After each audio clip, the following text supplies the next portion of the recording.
Hello, everyone. It's really great to have you all here. We're about to get started with today's VMDO virtual networking breakfast, and I want to thank you for joining us. My name's Katie Stewart. I'm the General Manager at the Victorian Music Development Office. So I want to thank you all again for joining us bright and early and coming back online at short notice. We're no stranger to online networking events as we've been running these over 2020 and we've still been delivering a handful of them into 2021. So today we're going to be presenting a session all about financial wellbeing, which is in partnership with Support Act, White Sky and Music Victoria. And before we go into today's talk, we're going to give you all an opportunity to meet each other and network. So we're going to start the morning with some small group networking sessions. So what we're doing here is creating an opportunity to network in a similar fashion to what you would experience if you were joining us in person. A lot of you would be familiar with Zoom breakout rooms already. We're going to be using that to split everyone off into small groups of around 5-ish people, give or take. So we're going to be taking the next 20 minutes through till roughly maybe about 9:25 a.m. For you all to connect with your peers. During that time, you could introduce yourself, you could let everyone know what country you're on and what brings you to the breakfast this morning. If you're looking for talking points, you could also discuss any quick and easy tips that you have for financial well-being if you're comfortable doing so. Or of course, feel free just to have a really informal chat as there's absolutely no pressure. And then we'll bring you all back to the main room and we'll start today's talk with White Sky and Syme. So in a moment, you will all get an invitation to join a breakout room. If you want to click accept, that'll send you off and we'll close those just before 9:25 a.m. Welcome back, everyone.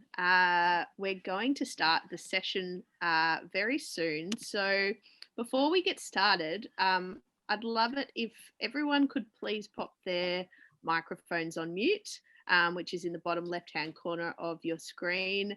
But feel free to keep your video on. It's always lovely to see live faces during these presentations and see who's in the room.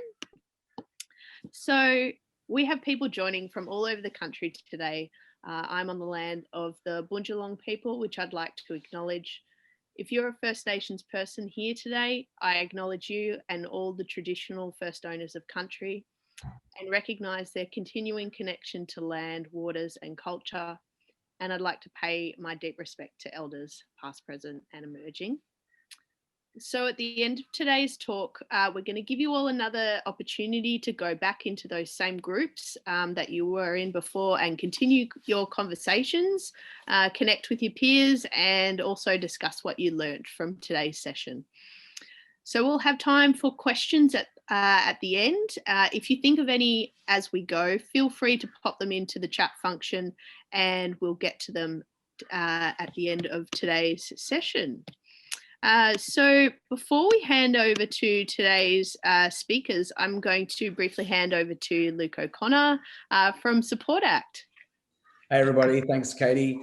Thank you so much to everyone who's joining us today. Really appreciate your attendance and we think at Support Act this is a really important topic.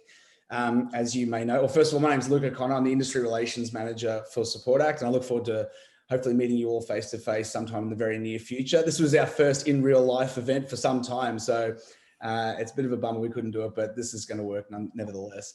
Over the course of the pandemic, Support Act has been supporting the music industry via our Crisis Relief Fund. At the moment, we are still operating that fund and are issuing separate grants, Music Keeper and Crew Keeper. So if you work I got muted there, I think, as a musician or a music worker, artist manager, etc., someone behind the scenes or work in crew, please go to the Support Act website, supportact.org.au to apply for that grant. As I said, over the course of the pandemic, our wellbeing helpline, which you can call on 1-800-959-500, which is a helpline that exists specifically for the music industry to support the mental health needs of people who make a living out of music. We've seen so many cases of people needing support due to being devastated financially by the pandemic. So we thought today we wanted to pair with our good friends at White Sky, who supported us as an organization so much through the pandemic and provided us the knowledge that we needed to pass on to people we were working with to help deliver this financial wellbeing series. Today being the first, kicking off with the VMDO, which we're really stoked to be doing. And thank you to Katie and the team for having us. So looking forward, this is a big driver of mental ill health. I hope you get a lot out of it. And throwing back to you, Katie. Thank you so much, Luke. It's really great to partner with Support Act, White Sky and Music Victoria on today's chat. So now I'd love to hand over to today's speakers. We have Kavisha Kuruk, we have Matty from White Sky Music, and we also have Syme from Pieater, Hotel Motel Records, and Big Scary. Over to you all to start the presentation. Hey guys, how are you? I'm Matt. As Katie said, thanks you all for having me. Yep, I'm a work at White Sky. I'm one of the senior account managers and I've been there about 5 years. I'll let Kavis and Joe say a little something about themselves while I get this prezzo booted up on the side. Yeah, thanks, Matty. So I'm Kavisha. I'm a business manager and partner of White Sky. Really excited to be here and thanks all for joining. Sorry we can't meet in person, but hopefully we'll be able to do that soon. Over to you, Joe. Good morning, everybody. I'd like to acknowledge that I'm speaking from the lands of the Dja Dja Wurrung people here in Castlemaine, and I pay my respects to elders past, present and future. Thanks to VMDO, Support Act and Music Victoria for putting this presentation on. And yeah, welcome. I'm really glad you've all come. So why are we here? What's the reason and the outcome of the session? I'll throw over to Kav and Matty to talk about financial wellbeing. Sweet, thanks Joe, and again thanks everyone. Obviously, so we're here today to talk about financial wellbeing, financial mental health, and the things that kind of revolve around that. The first and probably biggest question is like, why are we here? What are we talking about? What is financial wellbeing? I don't really think people have the right idea around it. I think financial wellbeing isn't being completely loaded and winning the lottery. I don't think that's a realistic way to kind of treat it. Really what financial wellbeing is it's understanding your own financial position and being in control of it. That's where the wellbeing side comes into it. I think for everyone that's in here, having worked in the music industry, it is a very tough industry. It's pretty common for a lot of us to have multiple jobs going on or work in a gig economy or have a few projects going on at the same time. I mean, Joe is a perfect example of someone who's probably got 700 at any one time. And I think during COVID, that's made it even clearer and even harder to wrap your head around your own finances, especially those bands, artist managers that have just been starting out and might have a few concurrent jobs or a day job. This kind of stuff can be really stressful and induce a lot of anxiety. The idea of flying blind and not knowing where your finances or your taxes are up to. But it doesn't necessarily have to be that way. The key points that we would like to be able to go through today is to be organised, be consistent, and seek to understand how your finances are put together.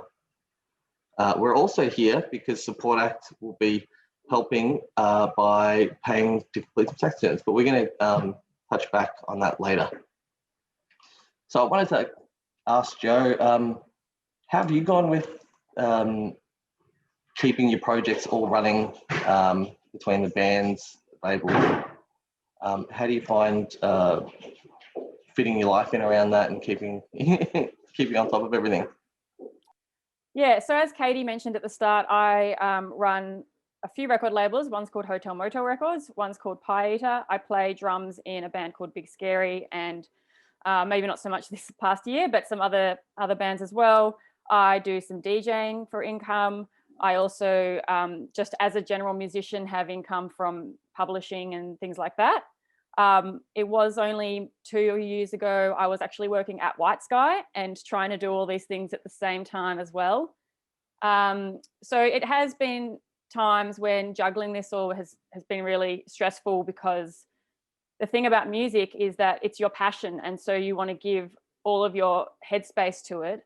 And when you're saying yes to lots of things, your mental load is very stretched thin, and then you feel like you're not doing a great job on any one of them. So I kind of have learnt to pick my timing. I've gotten better at saying no. Quitting White Sky was one of the hardest things I ever had to do, because I loved that. I loved that workplace, but I realised, really good at her job, by the way. Thank you, Kavisha. I realised I had to give the attention to these other projects that I had committed to. I started DJing because it was like an easy money maker in between all these things that don't make me that much money from the labels and the band, or inconsistent income. So the DJing is like, yeah, it's my more reliable income source. But that's changing because I've chosen to invest the time in these things. And I've also picked timing. So at the moment, Hotel Motel Records is pretty much on ice because Big Scary is back on campaign. So it's a juggling act. And I've gotten better at making decisions based on money, because I've realized if I don't have, a stable income, then I'm not really going to be helping the people I'm trying to help and work for.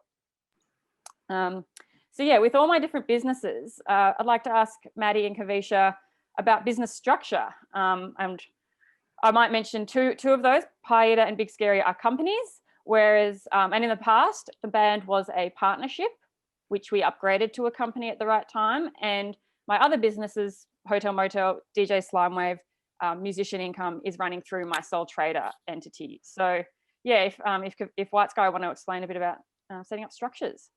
Yeah, sure. So typically these are the 4 types of structures that you'd be looking at. As well as thinking about exactly what you're going to be doing as your, career and stuff, this is like part of that. You should be thinking about, okay, how do I get set up properly? So generally speaking, you start off probably on the left side, depending on what you're doing. Like if you're going into business on your own, you'd probably start off as a sole trader. And then if you were, say, going to be working with someone else, or you're going into a band, you'd be a partnership. I think a lot of people right at the start can get this decision wrong, kind of assuming, oh, well, this is kind of not, we're still sort of doing it as a hobby, we're not too sure, so we'll just run it all through one person. And then it doesn't really get split equally, and it sort of, you run into headaches down the track. And then the right-hand side would be company and trust setups, would be when you're a little bit more established.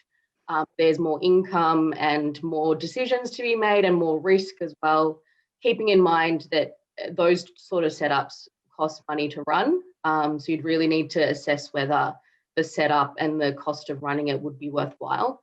So, I mean, as a starting point, everyone at the very least should have that left-hand side sorted. And all of that is, you can keep costs down even by doing the tax returns and stuff yourself, do the actual registrations yourself. And then the right-hand side would be when you'd need to talk to an accountant. In terms of deciding when to do the change, if necessary, I would say it would come to, if you've got a big contract that you're about to sign or any type of thing. I imagine, Joe, that would have been part of your decision making as well, sort of doing the change from partnership to company. Joe, what were some of the other triggers that led you guys to change Big Scary from a partnership to a company? It was mostly turnover, and when we were consistently making profits, it made more sense for us to, and a certain amount of profit, it made sense for us to move to a company for that tax flexibility. Yeah. It also was just a little bit, but it was a while ago now. I'm trying to remember the advice, but I think that was the main reason. Yeah, because you would have gotten to a certain point as a sole trader or as an individual where you were going to be paying more tax than if, say, that money was running through a company. Yeah. So, yeah. yeah, I mean, that is a massive factor, and usually that's the only thing that'll be to do with tax minimizing. So, yeah, something to keep talking about and thinking about, and that's why being organised is so important, so that you can track that along the way. I might just mention, if you are a songwriter in the room, you should at the very least have your own sole trader ABN, because when you sign up to APRA as a songwriter, you really need an ABN because you'll be earning royalties through them. So that's the very first trigger, really, usually for emerging musicians.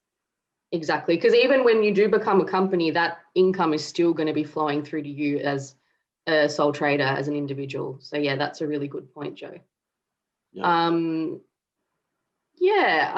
I think another thing to keep in mind is GST registration. So once you get to gross income of 75, so that means actual income, so without any expenses taken out, you need to register for GST. So another thing to keep in mind with the sort of business structure setup is that decision as well. And you need to sort of get ahead of it. You can run into issues if you go over and you haven't registered. It can be a bit of a nightmare, which we have seen before. Joe, you've set up some sole traders and partnerships then as well. Were they very difficult when you were setting them up? Look, it's not difficult. I get upset when you Google ABN or set up ABN, the first results are like third parties offering to do it for you. Yeah. And that's a hustle. Like, you can do it yourself totally simply. Your safest link is the ABR, the Australian Business Register. So they've dumbed it down because a lot of people need their own ABNs. You just make the time, read the instructions and do it yourself, and don't have someone charge you for it. Company's a little bit different, you know, but certainly setting up your ABN. It's interesting that you say a lot of people do it and it's nice and easy. There's actually 1.5 million sole traders and another 1.5 million partners operating small businesses in Australia. There's about 50 or 60,000 extra sole traders and partnerships created every year in Australia. And it is a very, very, very large and significant part of the Australian workforce is people working for themselves. So there is a lot of resources and a lot of help out there. Sadly, like Joe said, there's a couple of guys trying to get your money out of stuff that you can do yourself for free and easily. So once you get set up with an ABN, what should you be doing next outside of, you know, just running it and doing your day-to-day activity? How do you get ready for business? I'd say some of the separation is some really handy things to do. Definitely when you are in business, having a separate business bank account is a huge boon. It saves you time on reconciling. It helps you track your business income, helps you close your invoices, helps make accounting and bookkeeping work faster, both for yourself and for an accountant if you've got one engaged. Separate business bank account, 100% always going to be the best way to go. Absolutely should be one of the first things you do when you're setting up a business. I think Kavis touched on this before with the, you've got a band, someone's got an ABN, you go, we'll just use his ABN.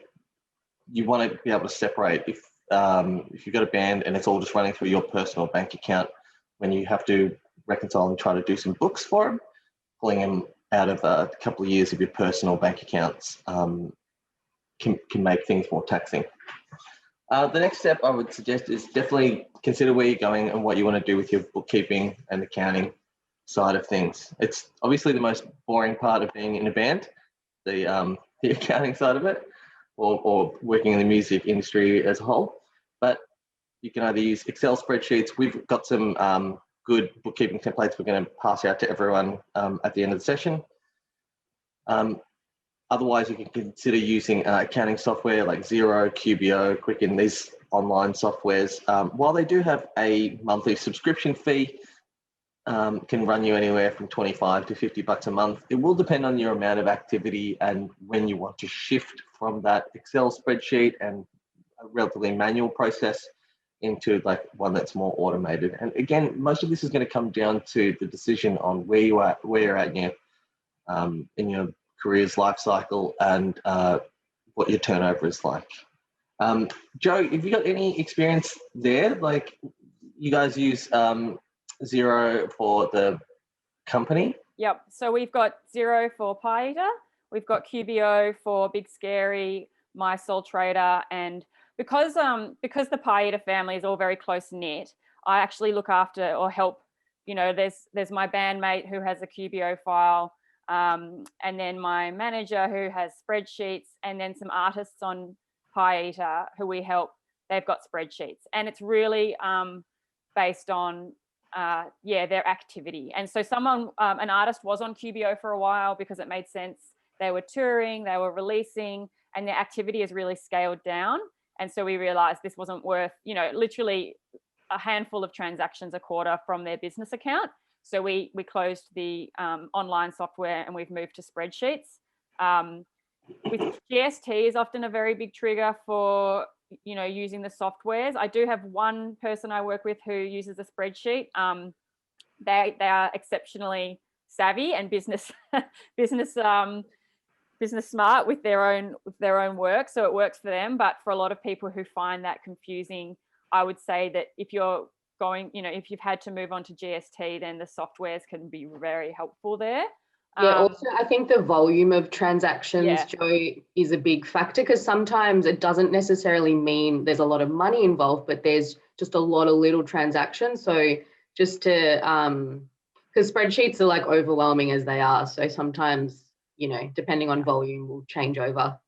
It's also relevant about what kind of information you want from your bookkeeping. Some people just at bare minimum want to be prepared for tax. That's it. They're not necessarily making decisions at this stage based on their activity. But as your business becomes, profitable, or it's important to mitigate losses and know the results of what you're doing, if you want to be looking at profit and loss reports or balance sheets, again, you can do that manually through spreadsheets. It's just a lot harder. So that's when you might move to a software, because once you've put in that data of what that transaction is, you can then, press profit and loss report and it shows you automatically.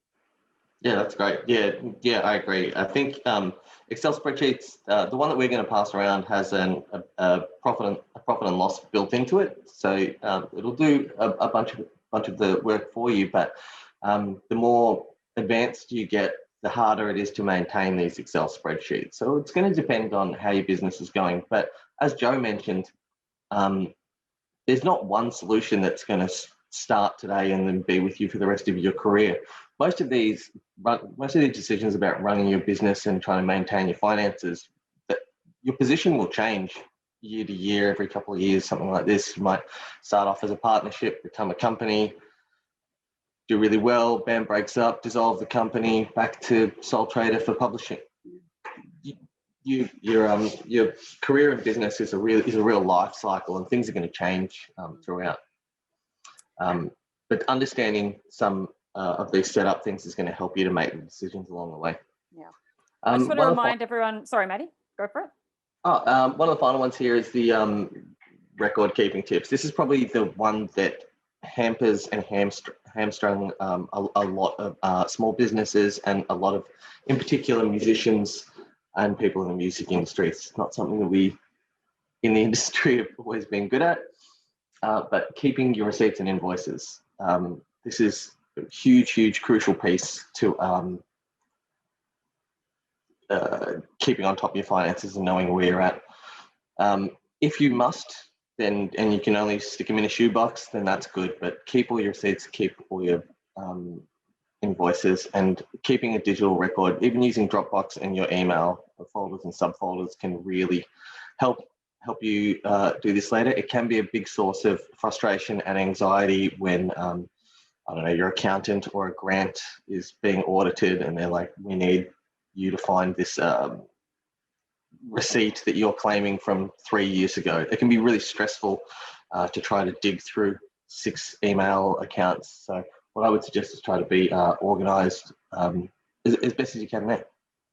I have someone I work with who has set up a email address purely for their receipts. It's like tomsreceipts@gmail.com, and that's where he takes a photo and he sends it there, and it's done, and it's all in the same spot. That's a pretty good one. That's pretty clever. Yeah. Pretty good. I just want to remind everyone that any questions you throw in the chat, we won't miss them. We'll just get to them at the end of the chat. So keep them coming if you want. And another thing that I've noticed bands make mistakes about is we've mentioned setting up your business bank account. Often bands will have, or artists will have, a PayPal account because that's where they run their online merch through, say Bandcamp or whatever. Your PayPal account is a bank account. You can't ignore the money that's coming in and out of that at tax time.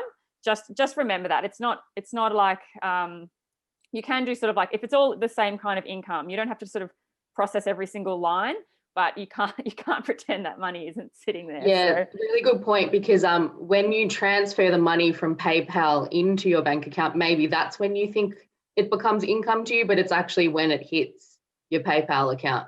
So really good point there, Joe. We have hit some issues with the timing of stuff based on that. Yeah, good to be across it. All right, so keeping all your records, you have your separate bank accounts, and how should you use these to, start thinking about your budget and your income and your expenses? That's it's a really great one there, Joe. It does flow on from there. Look, budgeting sounds scary, but it is a hugely important tool for anyone in business, and it is legitimately much easier than people make it out to be. Personal budgeting can be as simple or as detailed as you need it to be to fit your own needs. And really, we want to, when you're considering a budget, we want to think about these three things. What is the outcome that we're trying to look for in this budget? What is the thing that we're trying to understand, and how can the budget help us make these decisions? If you're a musician and on tour, the budget is, can we afford to go on tour, and is the tour worth it? And that's going to help make the decisions about finances. For a personal budget, it might be, okay, I make this much from one job, I make on average these amounts here. How much of a bender can I get on this weekend? That might be the objective of that particular budget, or maybe it's to work out for a holiday or something like this, or for a new business venture. So consider what you're trying to understand out of that.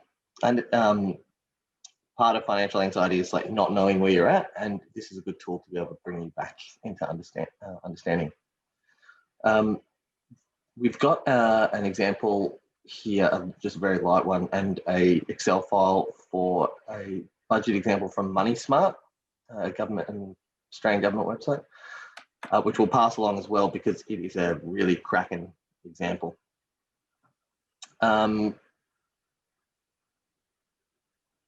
Yes. So yeah, it's important to know where your costs are coming from and understanding what your fixed kind of costs are. Things like rent, phone bills, these things that are relatively consistent each month, versus your variable costs such as food, fuel, travel expenses, these kind of things. This will help you to refine it. There's probably quite a few good tips that we suggest to use, which would be like downloading your bank statement in a CSV format, and then checking on names and dates of things, looking for recurring direct debits to try to work out exactly how much you're paying. I know me and my wife had a conversation about like how much we think we spend on groceries a week, and then when we actually checked it, we actually kind of spend less on groceries and more on Uber Eats than we thought. So that was a really weird one that we pulled out of our last budget. So that was just COVID getting us saying, it'll happen. So yeah, look for your recurring direct debits. If you're unsure of how much these variable costs actually cost you, just checking your bank statement and counting them up. Okay, we spent $200 on groceries every week for the past 8 weeks. I can safely assume that we're probably going to spend about the same ongoing. That's also reviewing your bank statement and reviewing CSV is also a really good time to review what we call lazy taxes. For example, for us, we're still subscribed to Disney Plus, even though we haven't watched it in months, because we just watched it for The Mandalorian. Now that it's over, I think we disabled it after we worked out that we're still paying for it. This is a really good one to, while you're doing your budget, to review any of the expenses that you've got going out that you no longer need. And really, for the outcome of this budget, you want to know where you're sitting, and if you're in surplus at the end of a month, or if you're going to be eating into savings or running on credit. Just understanding where you are should help clear your anxiety, because you've got some understanding of where you're at. Joe, how do you do your budgeting between the bands and the labels, and even personally? Have you got any tips of your own? Yeah, I think one of the hardest things in this industry is that our income is inconsistent. That's been one of the struggles I've constantly come up against when I've thought about budgeting. And so sometimes with that hurdle, I've just sort of given up. But more recently, I've realized that I start with broader strokes. So I might need to look at the whole year, or this is where having, been on top of your bookkeeping with your spreadsheet or your accounting software has really helped me, because I can look at my income to date to keep getting a better idea of like what I'm living off, to be honest. Like I sometimes just had no idea. I was like, well, I've still got money in the bank, I'm okay. And oh, I'm running out, I'm not okay. That's how I used to sort of operate. So yeah, I think having the broad strokes is a really great way to start this, because I know from experience that it feels irrelevant to you when you're not the same as everyone else who has a 9-to-5 job and a consistent income. It's sort of easier, as Matty was saying, to recognize your costs. They seem to be more consistent. I know that sometimes we react based on having more money in the bank. I'm going to treat myself to a restaurant meal.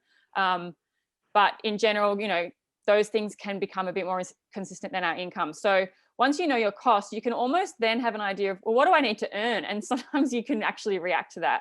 So that's sort of more on a personal level. But for touring, for example, for a band, I have, again, early on, didn't really worry about budgeting. I was like, well, we might make a loss on this tour, but we have to do the tour because it's a marketing exercise. And that's still a consideration. Sometimes you're going to go on tour no matter what, especially if you're deciding to go overseas. But if you, firstly, the budgets are important for grants and a few other things, but ultimately to know if you are going to make a loss, how much, or if you're making a loss because of one bad decision, maybe you can change that. So I've used tour budgets to work out, you can look at the tour budgeting can sort of say, well, if I'm going to sell 100% of the tickets, this is what it will look like. If I think I'm only going to sell 60% of the tickets, this is what it will look like. I want to use this Support Act. They're quite expensive, but we think they'll sell us more tickets. Can we afford them? And, you can play around with those kinds of questions. You might even decide that you do want to go to Hobart, but you realize just purely based on the venue's capacity, you can't actually afford the same lighting that you're doing in Melbourne for the Hobart show because it's only 40% of the capacity. That's a really good decision to know and make before you go. So that's where we've used budgeting for the band in a big way. And it sounds like, Joe, that both in your band and business budgeting and your personal budgeting, you kind of track where you are as you're going. So you're saying that you look at your year-to-date earnings of where you're at to give you an idea if you're on track to, I'm going to assume, a previous like yearly budget kind of. Yeah. I start using that data from previous years and working out whether I'm going to be okay or not. So it's almost a bit of a back to front. Budgets are, by definition meant to be planning for the future, but I've really needed that back data and being up to date to know where I'm at now, to know what the future is going to be. And yeah, the more I do that, the more I can feel comfortable about, well, actually, I'm not just making stabs in the dark for the next 12 months. This is actually a pattern that I can see, or I know things are changing, but I'm making these assumptions based on a true current situation, not again, a made up current situation. So yeah. And do you find that based on that, then you know exactly how much you can pay yourself as well? So like, if you know what's coming up in the business. Yeah. So Pieater, especially, as I mentioned, I don't make loads of money off my companies, but Pieater, we pay ourselves a drawing as opposed to a wage at this stage. We might mention this later, or with companies, we can at tax time decide to treat those drawings as wages if we want for the tax reasons. But we conservatively set an amount each week. So I know now, rather than being like, oh, there's a bit of money, I'll just take a drawing that's a lump sum. We're now doing smaller amounts every week. And again, that benefits me because I have a bit more of a consistent minimum amount coming in. Yeah. And we've only known that because we've consistently looked at like what's upcoming, what are we going to have to pay for artist campaigns coming up, and we juggle the drawing fairly often on that. And the goal is, as the company grows, we're always slightly increasing that drawing, and that's kind of been the case so far. So it's working, and only because we're across what's going on. Yeah, it sounds awesome. like Joe, the major kind of point and takeaway here is the fact that you did a budget and were planning and organising, even in very, very broad strokes terms, for your next expected 12 months. It sounds like because you've done that, you are not in the dark and you can make these ongoing changes and decisions. Yeah, and there's still surprises, like in the label world, in the band world. Of course, you don't know, you might get a festival offer you weren't expecting, you get all this cash.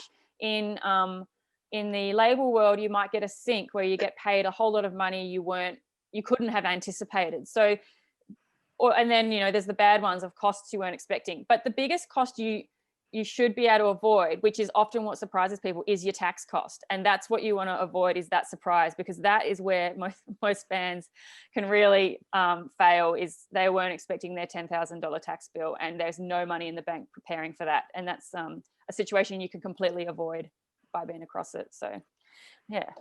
Yeah, sure.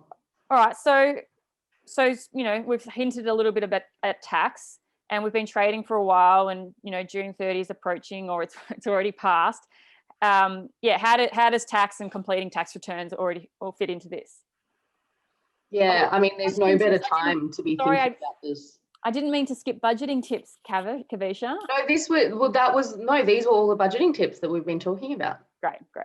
We can move on to the next slide. Yeah, so tax time. So we're literally a month out from finishing another financial year. So yeah, no better time to start thinking about this year, but also if you have tax returns outstanding from previous years, it's a good time to just start knocking all of that over. So I know it can be daunting, but if you follow some of the tips that we've talked about, it really shouldn't be a big deal. And also, if you're not organised, this is not the time to panic. You've still got time to get organised. So Joe touched on this a little bit just before on sort of getting surprised with tax. So to minimise that, there's a couple of tax planning tips that we can go through. So this is when essentially you've got, a profit situation for the year. So if cash flow is good, think about buying anything that you guys have been planning to buy before 30 June, relating to the business, of course. So any business portion of these items can be written off. So at the moment, we have the luxury of pretty much deducting up to any amount, which is wild. It used to be $1,000, and then it was 30 grand, and then it was 150. So essentially now you can, if it's fully 100% for business purposes, say it's a laptop or anything like that you use solely for business, that can actually be used as a deduction. So it reduces your income, which is pretty amazing. Because previously you had to do this thing called depreciation. So you divide it by the number of years that you're going to use it for, and then deduct it over a certain amount of years. Now you get to it's one of the good concessions that have been available, especially after the year that we had last year, and it promotes people spending their money. So something to think about. And then this other point, so superannuation is a big hot topic, especially for sole traders who maybe aren't getting super from, say, being a contractor. So if you're engaged by someone else, they have to pay you super. If they're not paying you super because you're earning money from playing gigs or that kind of thing, you should really think about putting aside some money for super. Because, like me as an employee, I'm lucky that I've got super paid on my behalf by White Sky. And I know that's a great thing. I don't have to think about it. But if I wasn't on wages, I'd definitely be putting aside, at least that minimum, like the 9.5%. I think that should really be the guide. I mean, not that we can give you advice on what to do, but that is a good guide. Would you say, Jo, is that a consideration that you would make as well? Look, I have to admit, I'm not putting 9.5% of my income into my super. Ideally. I am making voluntary contributions though, because if you think about the rest of the population, say they're on $60,000 a year, $100,000 a year, that's what they're saying to you. That's what your friends say to you. What they fail to mention is they're actually earning another 9.5% on top of that. And they're all that's saving for their future. So, you know, as contractors, as sole traders, we're at a huge disadvantage for our future by not thinking about that stuff. It can feel like a hard decision when you feel like you're hand to mouth, you're not making enough money as it is. That's where you can start thinking about things like, well, maybe I should be charging more, you know. But there is a cultural shift that needs to happen. It's a bigger conversation that White Sky will be having. But yeah, for sure.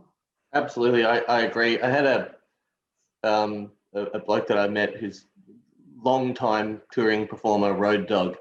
He said, you don't get no super, you don't get no sick days, you got no annual leave, you got no long service leave, but it's your business. So it's success and Patty is on your shoulders. So totally. You've got to plan for the future because no one else is going to do it except for you. So I always thought that was really, really awesome advice on treat, like, even if you do consider your business, band, label, art, creative projects, whatever it may be, if you start considering it as a business and your business, that's a big mental and cultural shift that'll help, hopefully help to alleviate anxiety and promote the business succeeding. And another thing is, if you're being engaged by someone else for a certain type of job, there's not really many reasons for you to not be getting super. So just something to sort of, you know, if you're invoicing someone, kind of think about it and even question them, being like, oh, will I get paid super on top of this? Because I think we're seeing that more and more now, where contractors are sort of, they're sort of the ones that are pulling up people saying, you know, I think I should be receiving super on top of this. There's obviously, it's not that straightforward, but it's something to question, that's for sure. Okay, so let's move on to the fun bits. So this is just it's pretty broad list of the items that you would need to collect to actually get your tax done, whether you're doing it yourself or someone else is doing it for you. I did see a couple of questions popping up about where things fit into, you know, the tax return and stuff. So maybe we can talk a little bit more about that based on the questions. But yeah, just keep in mind, you know, if you work for someone else, your wages, if there's government allowances, so the JobKeeper and all of that will be part of your income. Any bank interest, dividends would be another one. And then obviously the sole trader section, which sits separately to the wages section. Any rental income, partnership distribution. So if you're in a band and also doing your own sole trader stuff, so Jo would have been in that situation where she's got partnership distributions coming in. And then the expenses side, the expenses side, so some of the common ones are travel, self-education, registrations, memberships, reference materials, home office expenses. So that can be, there's a couple of different methods for home office expenses. So we can talk a little bit more about that if anyone's interested in hearing about it. And then phone expenses, so your business portion of your phone expenses. If you've taken all of our record keeping tips and stuff from before, this side should be easy. Exactly. Or if you've taken Joe Syme's mate's way of emailing everything to himself, I think that's probably my new favorite. Super cheap, super easy way to do things. Yeah, it's the best. Home office expenses. I just saw that question. So especially with everyone working from home and maybe you've got, you know, like a recording studio or something like that at home, make sure you keep a floor plan. So have a look at your whole house and then, you know, highlight the section that's your home office, and you have to make sure that that is used only for office space. So it can't just be like a desk in your bedroom or anything like that. It needs to be a separate space. And then based on the floor plan and that space, what accountant will do is apportion your home office costs. So Joe, do you have any more sort of insights into what kind of expenses would be included there? Yeah, so, you know, I'll probably be wrong, so maybe just correct me if I'm wrong. But no, I've seen your bookkeeping. You're all good. So there's home office utilities, gas, electricity, water. There's your internet, your monthly internet subscription, and even a portion of rent. What about homeowners? Is there anything different there, Kavisha? I'm sure that's not loads of us, but that might be a little bit guess different. There's no the rules around like claiming mortgage percentage and stuff is kind of a bit it's a bit detailed, but I mean all the other things you can include. So that's the good thing, like including furniture purchases and all of that that's specific to that portion of the home office. So say those things that I just mentioned, because a portion of them can be claimed as your home office. Would you run all that through your business bank account? All of it, the whole of it? Yeah, some people do that, and then they would only, so when you do the bookkeeping, you would just apportion. So the way that you do it is you'd expense the business. So say it's 20% of everything. 20% would run through to your profit and loss statement, and the other side would be sort of sit underneath as like a personal cost or be separated out. There's a calculator that's popped up. That's great. Thank you, Ben. So that would be the way to do it. Or you could do the other way around, pay it from your personal account and then on charge it to the business so that it's completely separated. It really depends on cash flow, I think, that method. Yeah. Yeah, I think sometimes it's easier to pay them from your personal, something like your phone bill, which might be at least 50% personal. And then at the end of the financial year, work out your phone bill times 12, 50%, take that and drop it into the business as an expense.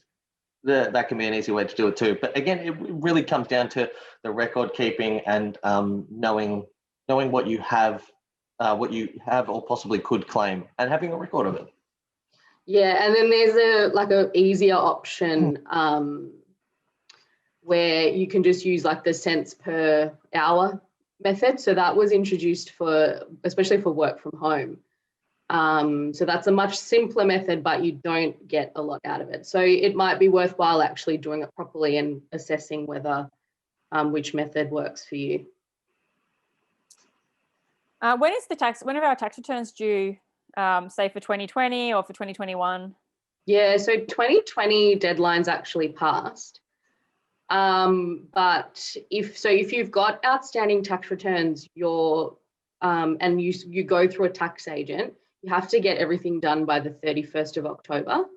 If you're doing it yourself for this financial year, so 2021, that is also due on the 31st of October. But if you do it through an agent, you get until like June next year. So you got ages to get organised. Just so something to think about if you're kind of getting close to the deadline is getting a tax agent or an accountant to help out. Yeah, it helps to really extend the deadline and give you more time if you're struggling to get it all put together. Yeah, for sure. Just on what we can claim, Matty's got a good slide coming up. Yeah, sweet. All right, let's talk about the stuff we can claim.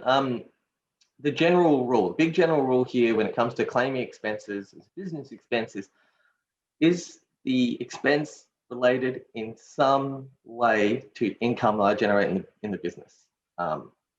So it will vary depending on what kind of business you're in. For a musician, music strings, sticks, music equipment, Spotify subscription, meals when you're on tour, that's directly linked to the income that a band would make.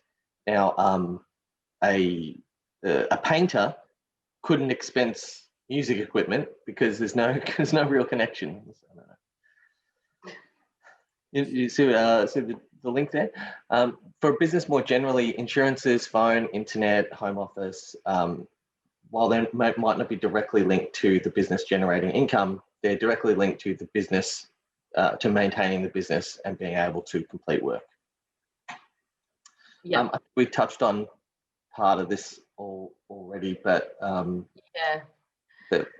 I think generally speaking, this rule is good. I mean, there are some obvious things I can think of that maybe like come across as business, but they're not. So one example is, say, if you buy clothing that's considered to be like off the rack. So like if you just go to a shop and you buy, say, this denim jacket, and then you're like, oh, well, this is part of my image. Surely that's a business expense to me. But unfortunately, the ATO says, no, you're not allowed to do that unless you're buying something and like customizing it for something in particular. So like if it's like a photo shoot or something like that, maybe then you'd be able to, but there's sort of a fine line. Jo, have you had this come up much in your world? Yeah, it comes up a lot, and I still make lots of mistakes, and sometimes I try to sneak things through because it is confusing. Because, you know, yes, you've bought this outfit just for your image. I get that, that's not claimable, but perhaps you've bought something that's off the rack, but it's specifically, you know, you bought matching outfits for a video clip. Or I've had artists who said, I went and got my hair done in this style for this photo shoot. So it's confusing. And I don't know if Kavisha has a particular rule. The general rule is it's probably not, unless you're KISS and you're getting crazy outfits made. It's funny. My suggestion would be to actually just customize stuff, because that's how you can show that that is for something in particular. Yeah, some of the while this is a bit of a loose example, so Elton John's stage outfit with feathers and 10 foot tall things hanging off it, probably claimable. But the outfit that he would wear to the awards for that show, probably not claimable. Yeah. The benefit here is if you keep the receipts of both, you can either choose to or choose not to, or sort it out later. If you lose the receipts and don't have any records of the payments for both, you kind of stuffed both ways. So it's good to consider, good to try to get an understanding of, but in the end, keep both. And if you're ever unsure, then reach out, because that's what we're all here for. There's plenty of image information sharing across the music industry. Another one that gets confusing often for people is food and drinks, for business meetings. How would you treat that? Whether it's at a cafe or if it's at the office, what does that mean? Yeah, so in the office, generally speaking, you can claim a really basic meal, nothing too extravagant. Definitely no alcohol.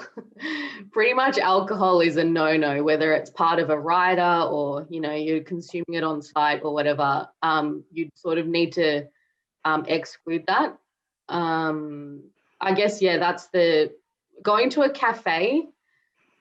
So if you were interstate for travel, I didn't want to get too deep into this because we will cover this in the session about musicians.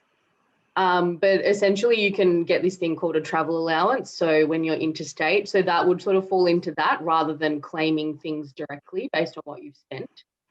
I might leave that. So hopefully you guys will tune into that when we do that in detail.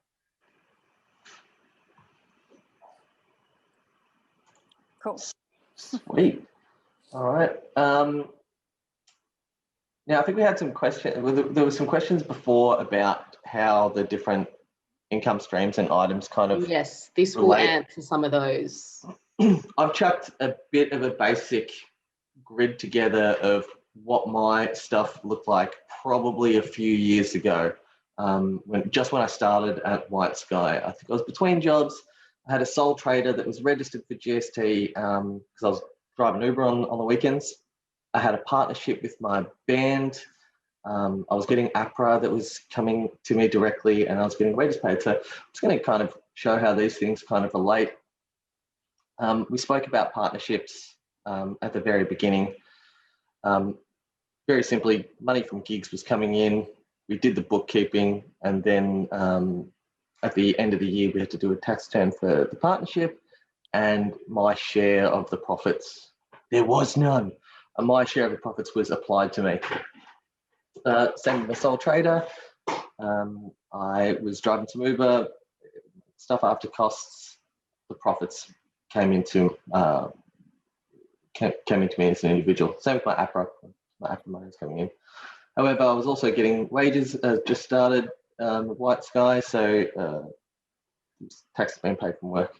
You can see that these all flow into me as an individual in different ways and in different methods to then finally spit out what my personal tax return and taxable income was going to look like for that year.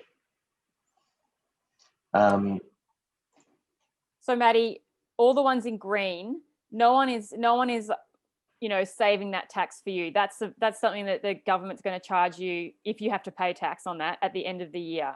Yeah, exactly. And I think that's one of the things that gets people a little bit confused about the different business structures, especially when you're starting out running your own small businesses, that the outcome and the taxes paid are not always not as simple and straightforward as having a job somewhere and being paid a wage each week and having taxes and super taken out for you. All these other little components that, you know, the sole trader partnership and the APRA there, they all needed to be managed like their own very small businesses and then worked out for personal tax. So how much should I be saving from, you know, what percentage of my income should I be saving getting ready for the end of the year? It's really, that kind of thing is really going to depend on where the businesses are at. There is, and I guess there's no short answer. Kavis, you want to have a crack? Well, should we pull up the ATO tax table? So this will give you a guide as to how much tax you might be having to put aside. So keeping in mind, when we say taxable income, it's after expenses. So all those allowable deductions that you'll be able to claim, it's after that. So yeah, I mean, hopefully most of you will be putting aside tax as you go, and also some have to pay the ATO as you go based on previous returns. But it's, the good thing, if you've got everything in order, you can track this in real time and have a separate bank account to be putting money aside to. How often would you be looking at that, Joe? I did mine the other day because I realised, you know, we're coming up to June 30 and I don't have a separate savings account, like business savings account. Some of the people I work with, so especially Big Scary and Pieater as companies who are GST registered, we have a second business bank account that we kind of treat as a savings. Unfortunately, there aren't any high interest rate, you know, savings accounts these days. But that was somewhat the purpose. Or they might be, they're the type of business bank accounts that don't attract fees or transaction fees. Like we're not really doing much except to transfer in and out what we're sort of holding on to for tax time or GST time. Those online saver accounts can be quite cheap, almost free, but not much interest there. Yeah. So I don't have one for my personal business stuff, but I just sort of keep an eye on that. So I had a look knowing that soon's June 30. That was when I decided what to make a personal contribution to my super. I had a look, am I making a profit? What will my taxable income be? As I'm up to date, I was able to use these tax tables to calculate, all right, looks like I'm going to be paying X amount of tax. Okay, good. I've got that in my bank account ready for that. And I also think that I can afford to make this personal contribution to my super. So that was a recent thing, it being, just a month out from tax time. The other one is like, what's one of the great reasons to do your tax early and not wait until the last minute, because you are holding on to this cash and you've got to, it's hard holding on to a lump sum of cash and not wanting to spend it. Sometimes it's a great idea, especially in times when you have high interest rate accounts, hold on to that cash to the last minute because you're the one earning interest on it. But that's like a credit card. That's, you know, the same way where you use your credit card and you pay it off once a month, because the more cash you have in your savings, the more interest you're earning. Right now, we have terrible rates. So I would, you know, be opting to get that information to my tax accountant ASAP, get my slate clean, and then know, you know, have a visual reference when I log into my net banking to know what's actually my money and not the government's. Nice. Excellent. Yeah, well, I'd suggest, yeah, that's one of the good ways to really get an estimate of what you expect to pay in tax. You need to have some of your bookkeeping done, or at least have a pretty good ballpark of what the profit figure for your small businesses is going to be for the year. So that'll come down to being organised, completing your bookkeeping. As Joe mentioned, this is probably one of the better times in the year to do it. April, May, June, somewhere around there. If you have a look and review over where your small business is running at this point, it should help prepare you for any shocks. The other thing is, if you do happen to have a decent tax bill that you don't have the cash to pay, the ATO is very flexible. The ATO is very easy to work with. They're not jackbooted thugs who are going to come and kick in your door and take the telly off the wall because you're late on your taxes. There's payment plans, there's different arrangements. They can be very hospitable to situation, particularly in industries that are dramatically affected by COVID. There's a lot of leniency and leeway for extensions and this and that. Yeah, so, and I guess the main thing they want to see is that you're actually being proactive and coming to them and not just waiting for them to chase you up for your return. Yeah, if you feel like you're going to have some tax on or anything like that, and you call the ATO and go, hey, I might be late on lodging my tax return, or I don't know, can I just put a note on my account saying I've called up and I'm being a good boy? They'll do that, and they take this into consideration. So I think one of the pitfalls people get into is they might be a couple of years behind on a tax return, and then just put their head in the sand and go, I'm just going to ignore it and hope for the best. I'm going to ignore any private numbers that come through to my phone. Jump on it, try to be proactive. The ATO is forgiving. They're easy. They'll find a solution that works for everyone. So don't be scared. Reach out. Between the ATO, White Sky, and Support Act, there's heaps of networks here just on your finances. Sweet. All right. Well, I guess I'm going to move on to the next part. So you mentioned it at the start of the session. Support Act are here to help and support mental health for those in the music industry.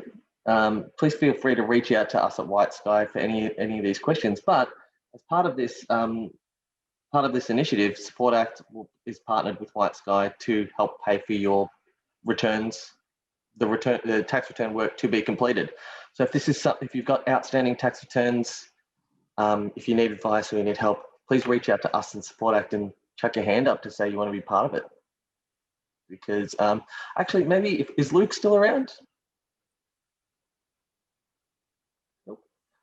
If Luke is around, yep, he's one of the ones spearheading this as well. So yeah, if you do have outstanding tax returns, please get in contact with Support Act and White Sky, and I'm happy to help take you through and be looked after. I guess from here, maybe we should punt some of the questions. Yeah, I think so. So Heidi has asked, she's a musician and a venue booker. She often gets the full payment of, say, a show, and then has to pay the session musicians. She's currently a sole trader. She gets invoices from the session musicians. Should she remain a sole trader? That's a good question. Yeah, that really depends on where you're at, Heidi, I guess, in terms of income levels. Like, I don't see there being any reason staying as a sole trader for this type of business, but it really depends on if you're getting everything you want out of it. Are you managing your risk? So, I mean, my advice would be is to chat to someone about exactly where you're at, and also think about what plans you've got coming up, because this is a good time to maybe make the switch, because if you could do it from 1st of July, the timing is clean as well for all the records. But yeah, unfortunately, I can't really give a straight answer as to what to do without knowing the ins and outs of that. But yeah, would love to chat more. So you'll have our details at the end of this. We can have a chat about it. Ellen's asked a good question, which I personally have experience with, which was, what are the benefits, if any, to registering for GST before you reach the gross income turnover of 75K for a partnership? I, for example, registered voluntarily for GST for my sole trader because I thought that I was going to be getting the benefit of getting GST credits, in that I thought I was going to be spending more on GST attracted supplies than I was going to be charging, and therefore I'd be actually making money in the from the ATO's GST returns to me. I was actually wrong. I was paying more GST, and the cost of actually the bookkeeping to handle that. But yeah, if you think you're going to be spending heaps more, for example, the reason that might happen because your what is it? That's just actually unlikely now in hindsight. I think I made a pretty poor decision. But if Matty or Kavisha have, there are some very, very, very specific cases where it could be more beneficial. So you can voluntarily register for GST if you are earning less than 75,000. The only real positions where this would be more beneficial would be, as Joe was saying, you are spending more on Australian products that have GST credits attached to them, and your income for some reason was GST excluded. So for example, if you were a Twitch streamer being paid from Twitch, I think it's an Irish or USA company, your income wouldn't have GST on it. However, your computer equipment that you bought at JB Hi-Fi would. And in those cases, there may be potential to register voluntarily for GST. Yeah, However, so that income, although it's coming from overseas, it's still included in that initial decision of 75,000. So, yep. Because you have to think about. I was suggesting if you were under yeah. that. Oh, yeah, that's right. Yeah. Yeah, then your GST would almost always be GST collected in sales would probably be lower than GST. Yeah, because your expenses would be coming out of here. Yeah. So that's probably one of the only ways I would consider voluntarily registering. Yeah. Additionally, there's also when you voluntarily register, you then have to report GST every year as well, and it could take another bit of time for you to complete that, if that makes sense. It definitely does add to the bookkeeping side and having to track everything, and also record keeping side. So but yeah, if it's close, you may as well, because you're most likely going to hit that depending on what you've got coming up. I like that.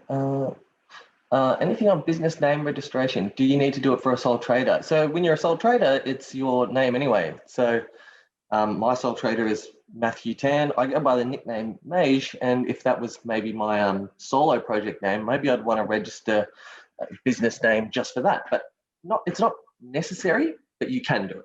I think it costs $85 a year. Yeah, it's pretty cheap. I mean, it's something that a lot of people do. Also, when you're going under a different name, no harm in doing it, because then that's your name, and if anyone else uses it, it can because it registers the name with ASIC, which is separate to the ABR. Yep. Yeah. I like that one. Pieater has asked about Patreon income, which I think is a good question because it's becoming more and more popular. Is this sole trader income, or is this donation? How does this get treated? Yeah, it's considered to be sole trader income. Yep. So it's a legitimate source of income. Yeah. I'd suggest that. Yeah, I'd say in 90% of the cases, Patreon income should be sole trader income. Where a band is doing it, I know these New South Wales, the punk band, they've got a Patreon. Theirs is applied to a partnership instead, because so it comes through the partnership. But most of the time, Patreon is almost a one-to-one creator thing, and it'd be treated as sole trader income. Lottie, that's a great question. Yeah, Lottie, you've asked about whether income from, say, TuneCore, where they're collecting royalties, is that the same as PayPal? Well, it's not the same as PayPal, in that PayPal is a bank account. They are a software that facilitates that type of thing. I can't recall how TuneCore makes the payments, whether they pay into PayPal or they pay into your bank account. But yes, that's royalties. That's your Yeah. income. So And- with TuneCore, actually, Joe, you might have more insight. Do you have to actually press the button for the money to come into your account, or do they do it automatically? That's what I don't think I've used TuneCore Yeah. to know. I'm pretty sure you have to instigate the payment. So just keep in mind that it really should be accounted for when TuneCore reports it to you. So if it just sits in there, that still means that it should be counted. A lot of people actually forget this part. So it is a good idea to try and transfer it as soon as it hits there and doesn't just stay in there. Yeah. Yeah, I agree. Should you, I like this one from Lynn. Should you still do a tax return for your art if your income is, if your art is inconsistent and less than your day job? If so, what can you claim? What's the process? It's really good. That's pretty much where I found myself for the first few years of solo art stuff and playing in bands. You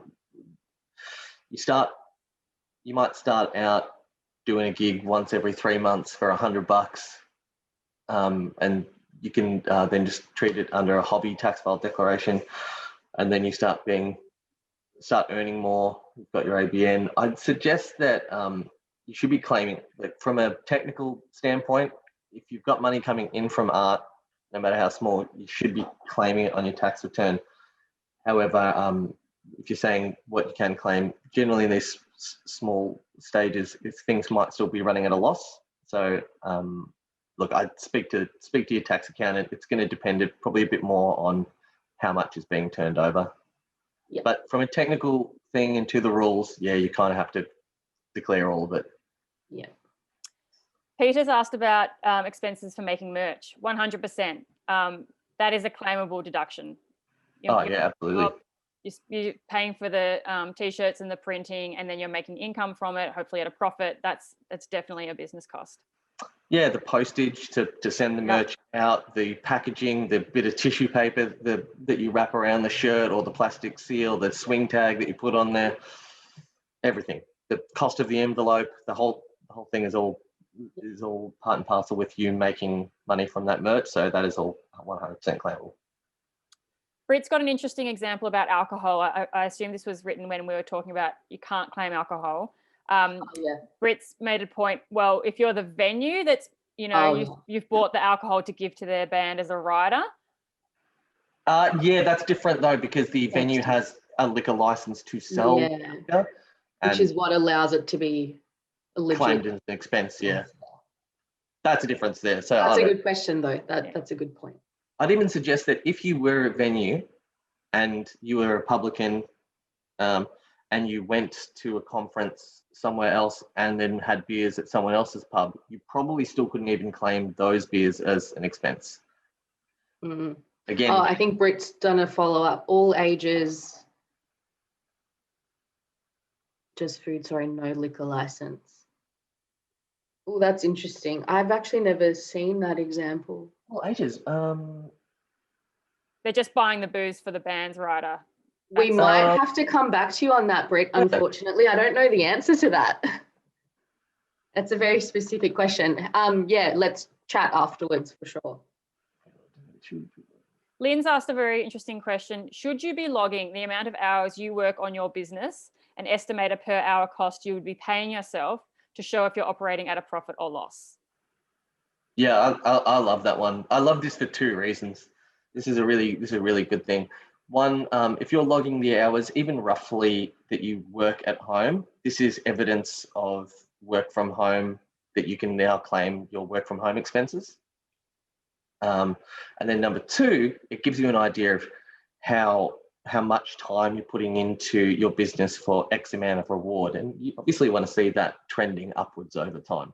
I know the formative years might be lots of hours and $0, but this is a great way to give yourself some numbers to base off. Okay, 6 months ago, I was averaging $10 an hour on the work that I did at home. Now I'm averaging about 15. Cool, I've actually seen a growth there. So I know that maybe my strategies and my development and my budgeting and my tax planning, all these items can be based around that we are trending upwards. I think that's a really important piece of understanding your business and understanding where your costs are. And yes, your own time is a personal cost. even if there's not a financial dollar attached to it that you're paying yourself, there is a cost implied in that you could be working a bar job or something instead. Yeah, it's not something you can include in your tax return as an expense, but it's relevant nonetheless.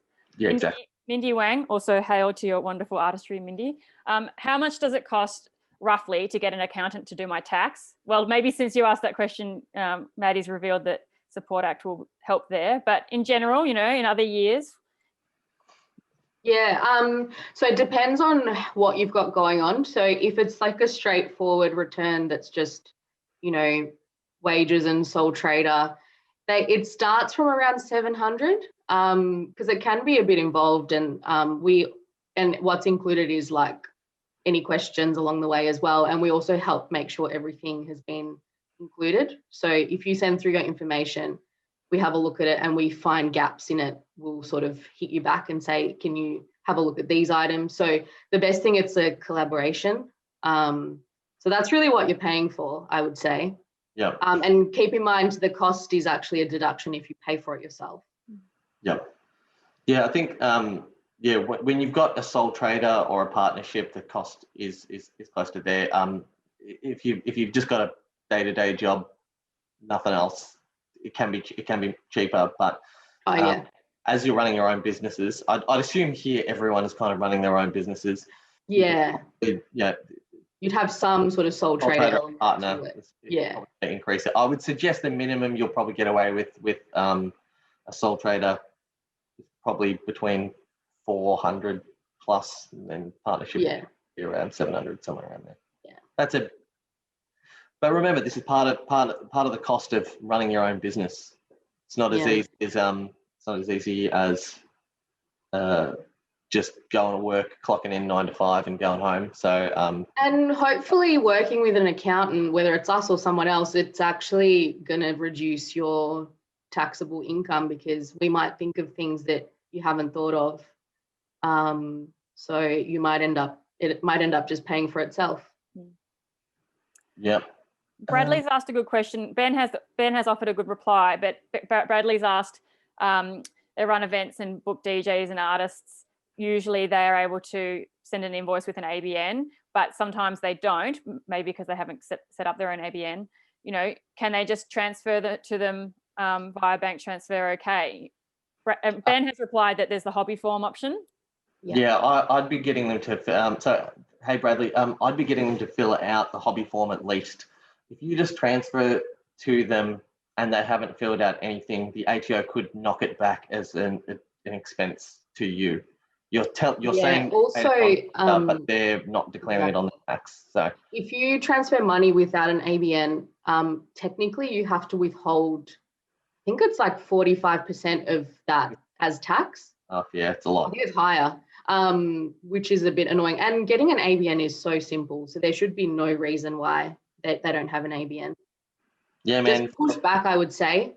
Yeah, push back. Tell them to do it. Don't pay them until they've done at least the hobby form or sent you an ABN. Yeah, exactly. It's not worth no excuses. Yeah, it's not worth you missing out on the deduction because they can't be bothered doing it. Yeah, and it's great that you're checking for that too. And also go onto the ABN, look up and actually type in the ABNs and check that they're valid. Yeah. Oh, look, there you go. Leo has answered that as well. It was under the impression the tax rate jumped to near 50% for invoiced revenue without an ABN. Yeah, you're about right. I think, yeah, 40, Great one. 45. Because what the ATO is assuming, they're like, well, we don't know what you're earning, so we're going to tax you at the highest rate. Plus, there's the 2% levies at different times, so it can get as high as 49%. Yeah. Yep.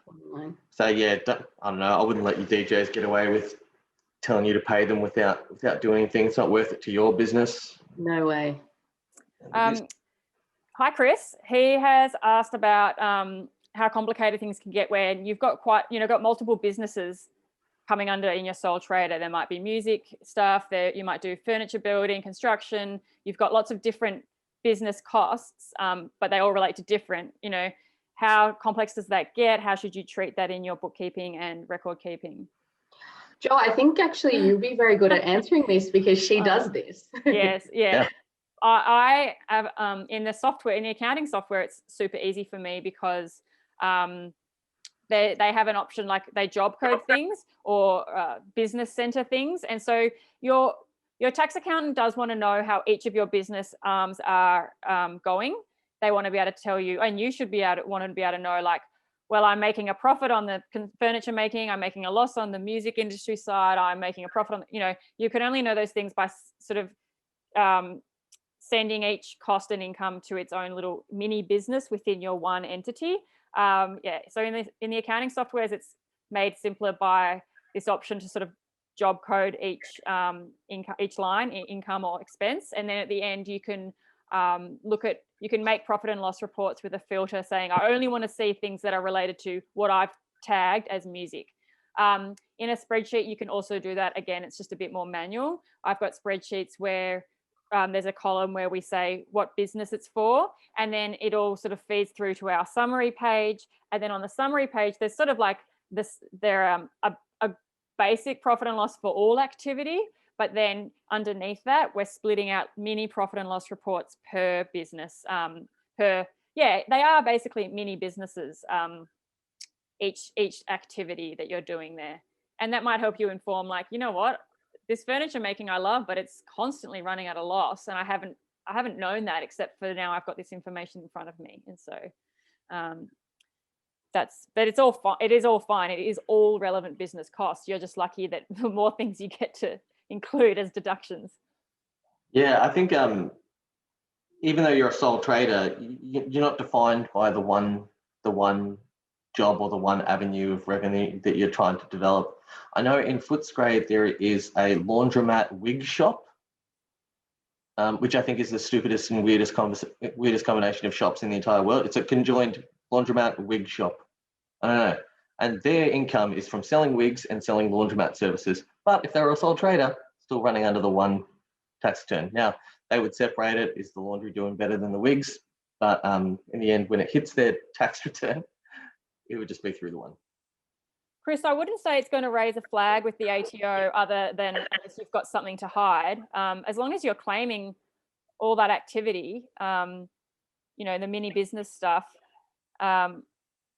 that, great. As long as you're active, the ATO doesn't really care if you're doing legal work and, being open with all the activity. There's nothing wrong with that. Just keep an eye on things such as, if your income type has changed, it's probably changed the amounts. So I know this is wishful thinking, but just keeping an eye on, like, oh, am I hitting 75K with this new type of income? Do I need to register for GST? That sort of thing. So just don't have anything to hide, and you've got nothing to be afraid of, really. Yeah. Yeah, the other thing is, even if anything were to ever raise a red flag with the ATO, if you've taken our advice, you've got good record keeping, and you've got backup documents, and you're not spending days and months trying to find them because you've got them all on hand because you've emailed them all to a special email inbox, I think you're all good. Unless you're, selling drugs on the side or something like that and trying to claim those. But aside from that, yeah. The classic flowers in the band's bank transaction. Flowers. You sometimes see that in the old tour books. Coffee beans and party supplies. Yep. Yeah. Those things, I'm afraid, are not deductible in any way. No. You could ask for a receipt. No, I don't think so. Punch through most of those questions there. Pierre has asked, do work from home hours include practice? Yep, totally. You're a musician. That's your instrument. That's your how you generate income. It'd be the same as me going and doing an accounting course or other study. It's absolutely part of it. Should be part of your hours as well.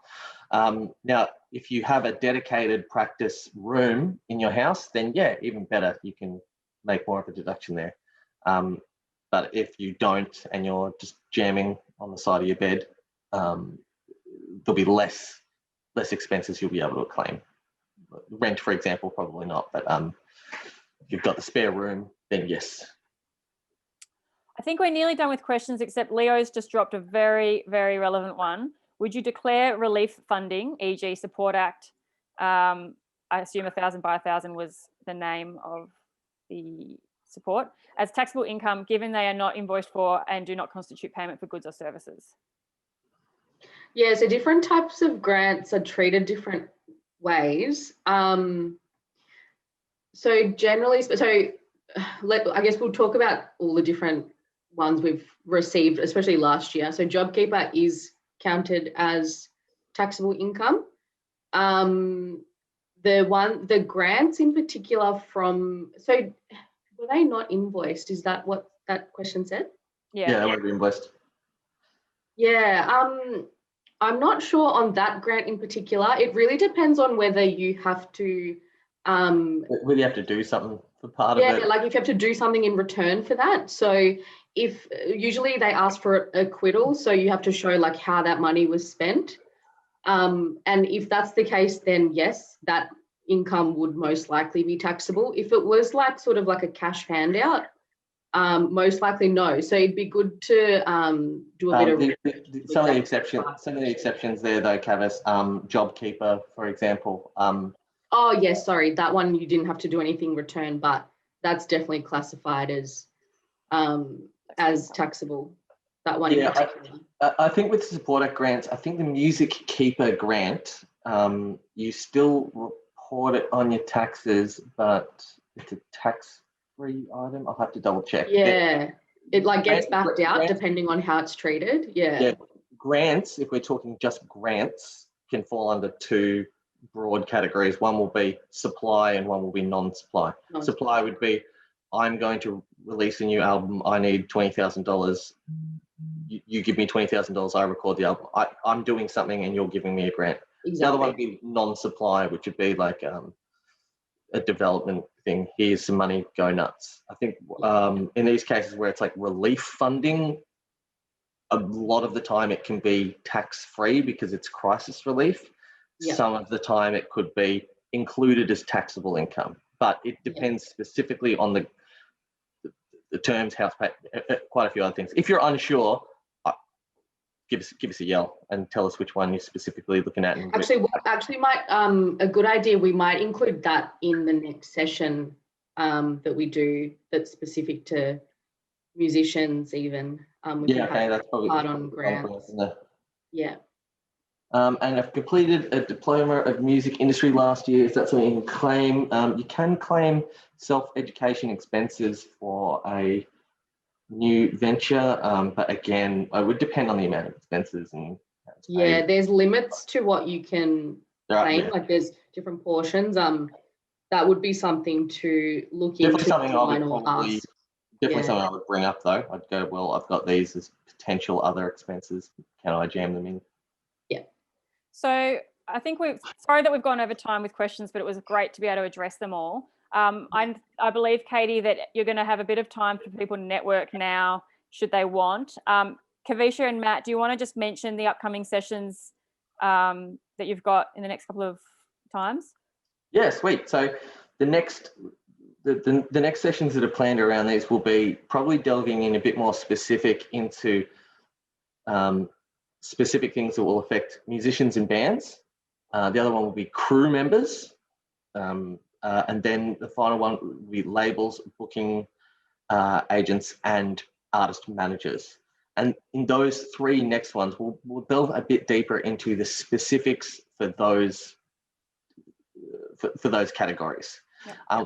We've covered them relatively broadly here and dug in pieces, but we'd like these next ones will go very specific into musicians, touring costs, tour budgeting, international grants, and then for crew, superannuation, public liability insurances, these kind of things, and managers. So if you're in any of these categories and you got something out of today, then please feel free, and we'd love to have you at the next one to drill in a bit deeper.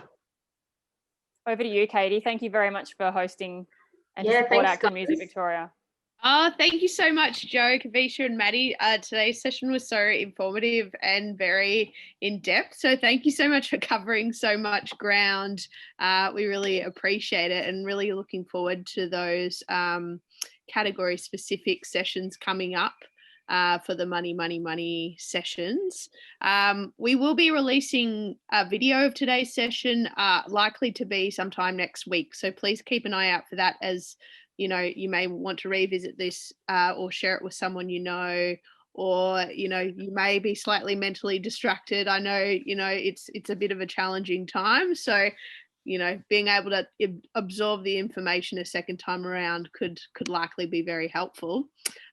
So before we go back into some networking, I just want to throw to Luke O'Connor from Support Act to talk a bit more about the upcoming sessions. Yeah, great. Thanks so much, Katie. And thanks so much to Matt, Joe and Kavisha for the presentation today, and to White Sky for partnering with Support Act to deliver this. Once again, we know there's a huge appetite for this kind of education, so I hope everyone got a whole lot out of it. We're going to be rolling out, like Matty just perfectly explained then, a whole bunch of specific programs throughout the rest of this year. So look out for those across Support Act socials. We're also going to be providing some funding for people to do their tax returns if you have been a successful applicant to our crisis relief program. So for anyone who has been in touch with one of our social work team, please maybe have a chat with them, see how we can get you referred to White Sky or to Sorrento Strategic, who are our other accounting partner in delivering this program. We're just getting it off the ground now, so look out for more information about that over the near future. But thanks once again to the VMDO for hosting us today. Really appreciate it, and we'll see you soon. Thanks so much, Luke. Well, thank you, audience. Today's been a huge session, but as we always do with Networking Breakfast, we will give you another opportunity to reconnect with your peers. Totally optional, of course. So you'll get an invite on your screen in a moment, inviting you to jump back into one of those breakout rooms. So thanks again, and we look forward to seeing you all very soon, hopefully in person. Take care. Thanks, everyone. And everyone, I've just dropped a link to a Dropbox folder into the chat. That's got the budget template, which is an awesome one, the bookkeeping spreadsheet we spoke about, and a typical list of expenses for bands and artists and that kind of thing. So feel free to take and go nuts. They're really good and handy template items. Love it. Thanks, Matty. We'll circulate that one in the wrap-up email as well. So thanks, everyone. Take care.